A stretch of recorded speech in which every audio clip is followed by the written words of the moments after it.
Stres, tüm insanoğlunun müzdarip olduğu, başımıza geldiğinde veya yaşadığımızda sinir sistemini veya direncimizi alt üst eden bir durumdur.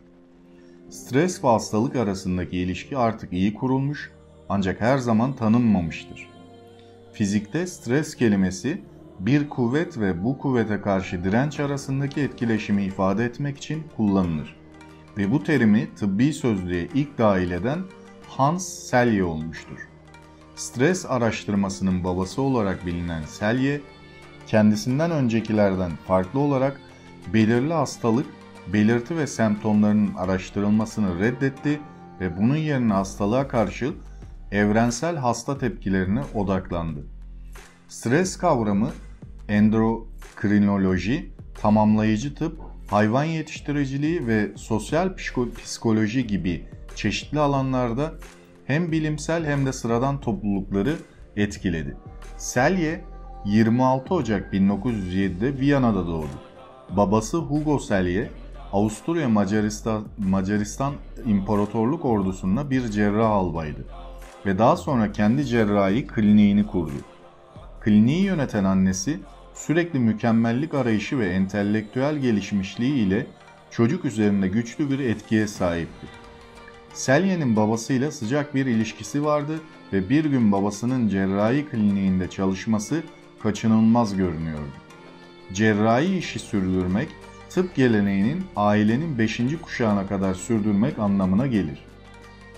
Selye eğitimini bir Benediktin manastırından ve özel derslerden aldı. 4 yaşına geldiğinde 4 dil biliyordu ve birkaç tane daha öğrenmeye devam edecekti. Ancak Selye en çok Macar mirasıyla gurur duyuyordu. Çünkü babası Macardı ve öğretmenleri ona güçlü bir milliyetçilik duygusu aşılamıştı. Küçük bir çocukken övünecek kadar kendinden emindi. Yaptığı her şeyde her zaman birinci olmak istiyordu.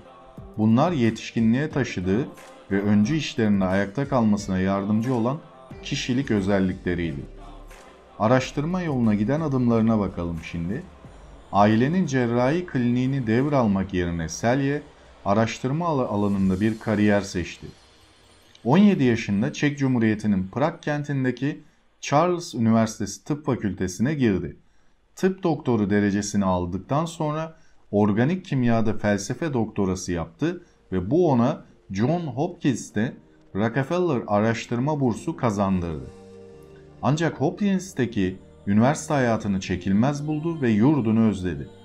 Hopkins'teki bazı Kanadalı öğrencilerin tavsiyelerini takiben Montreal, Kanada'daki McGill Üniversitesi'ne transfer olmak istediğinde Prag'a dönüş yolundaydı. Orada paratiroid hormonunun keşfi olan Profesör James Bertram Kollip'in yanında bursunu tamamladı. 27 yaşında McGill Üniversitesi'nde biyokimya yardımcı doçenti oldu. Selye, biyolojik stres fikriyle ilk kez Prag Üniversitesi'nde tıp fakültesindeki 2. yılında tanıştı.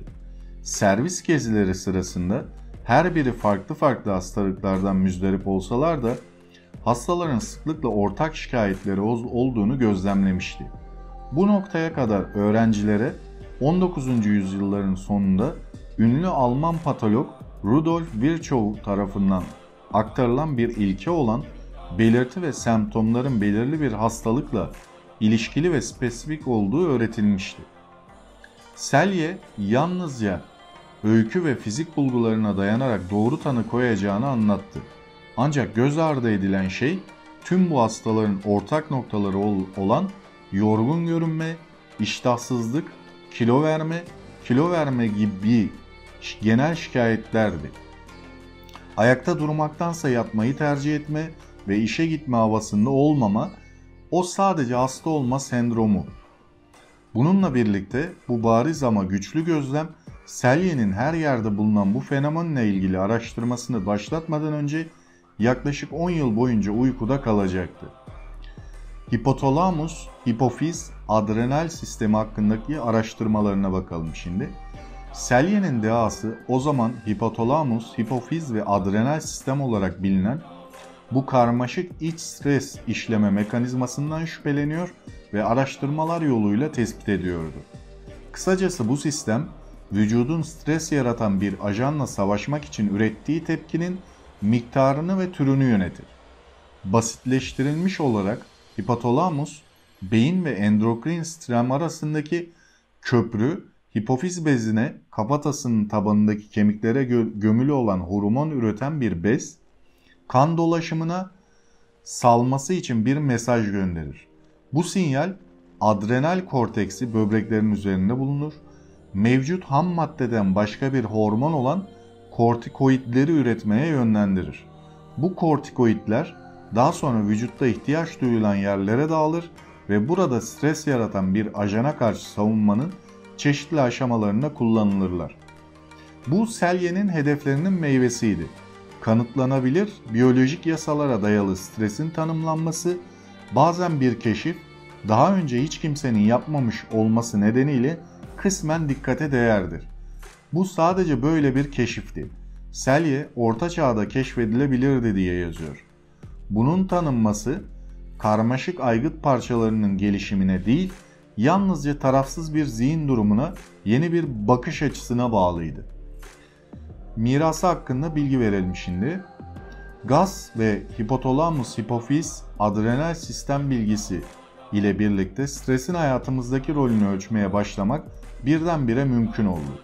Selye ve çok sayıda araştırmacının son zamanlarda yapmakta olduğu şey tam olarak buydu.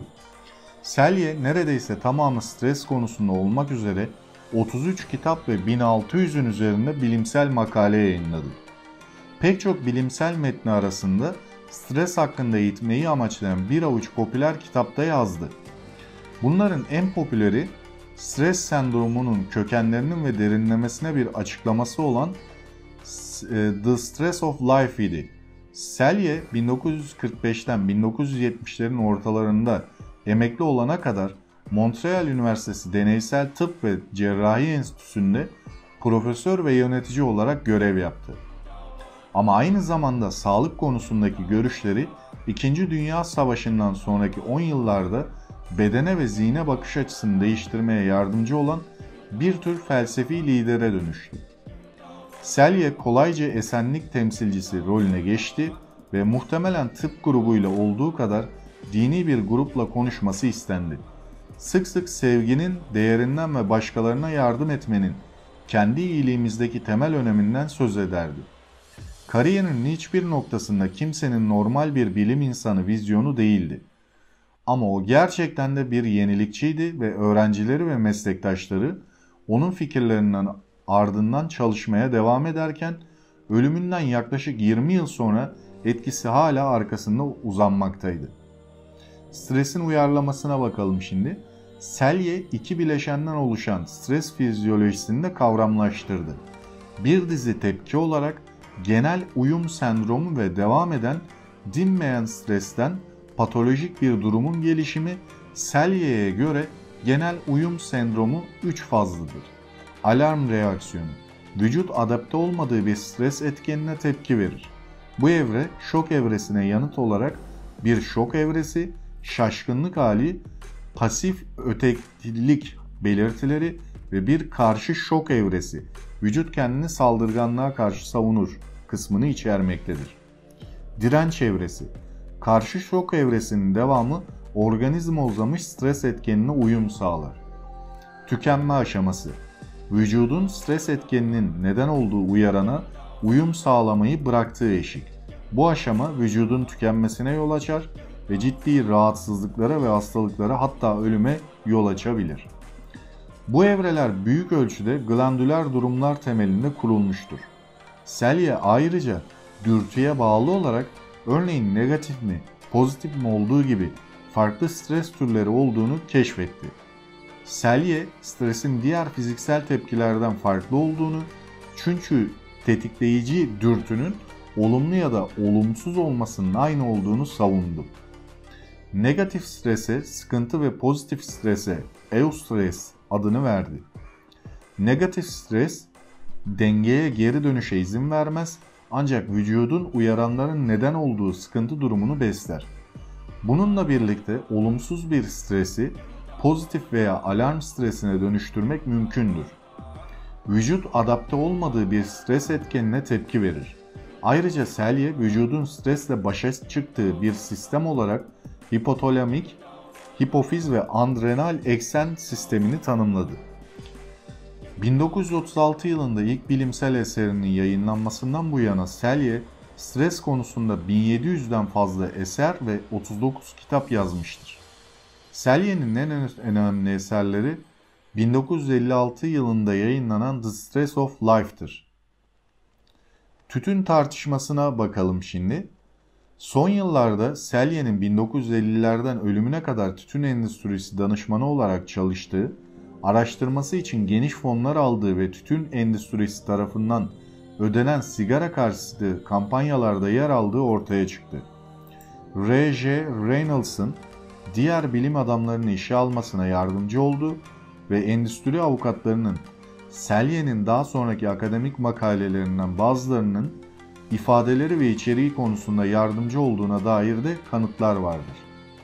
Yaşam ve iş yaşamı hakkında detaylara bakalım şimdi. Selye çalışmak için hiçbir zaman iş bulmaya çalışmadı. Bu bakımdan işi emek değil, boş zaman olarak gören Thomas Edison'a benzetilmiştir. Selye aslında McGill Üniversitesi kampüsü boyunca inşa edilmiş bir tuğla ev olan evini bazı deneylerini planladığı Uluslararası Stres Enstitüsü'ne dönüştürdü. Muazzam katkılarına rağmen Selye'nin özel hayatı çalkantılarla geçmiştir. 3 kez evlendi ve ilk evliliğinden bir kızı, ikinci evliliğinden 4 çocuğu oldu. İddiaya göre ikinci evliliğinden 28 yıl kaldı çünkü çocukları bağımsız olana kadar onlara iyi bir yuva sağlamak istiyordu. Üçüncü ve son evliliği 19 yıllık laboratuvar asistanı ve amaçlarını her zaman anladığını hissettiği biri olan Louise ile oldu. Anılarında Selye'nin amansız çalışma etiği, 1600'den fazla bilimsel makale ve 40'a yakın kitaptan oluşan yayınlarına belirgindi. Zengin ve canlandırıcı bir kişiliğe sahip, yenilikçi ve yaratıcı bir bilim insanı olarak kendini klinik değil deneysel tıp uygulayıcısı olarak görüyordu. Cildinin altında oluşan ve ameliyat ve radyoaktif kobalt tedavisi görmek zorunda kaldığı histoistik reticular sarkandomdan sonra, bu da tıbbi bir tabir arkadaşlar, kendi kişisel deneyimini kullanarak stres ve kanser arasındaki ilişkiyi bile araştırdı.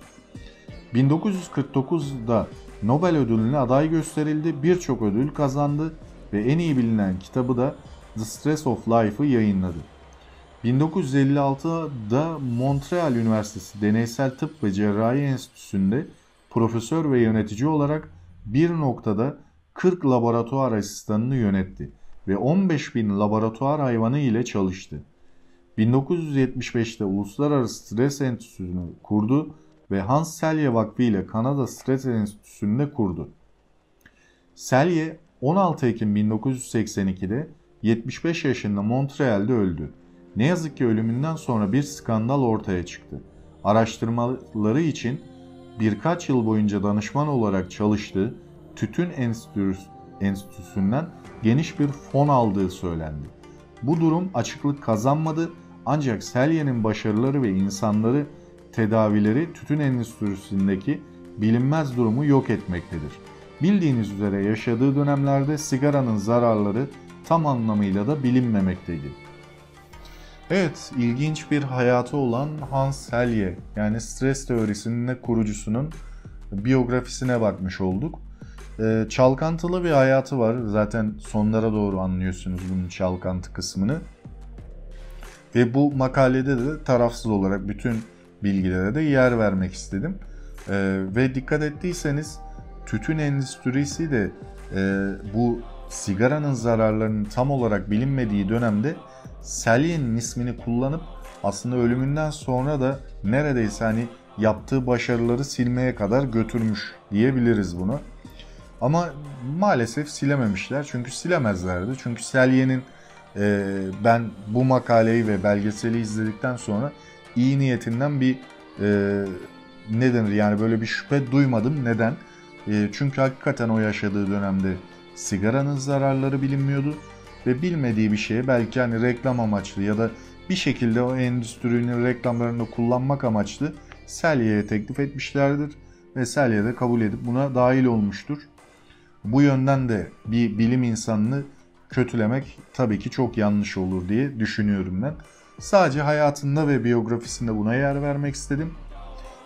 Gerçekten ilginç bir hayatı olan ve birçok katkıda bulunan, günümüzde de hala stresten birçok müzdarip olan insanın aslında bu insana da teşekkür etmesine vesile olmasını dilerim diyorum. Ve bir sonraki videomda görüşmek üzere. Hoşça kalın arkadaşlar.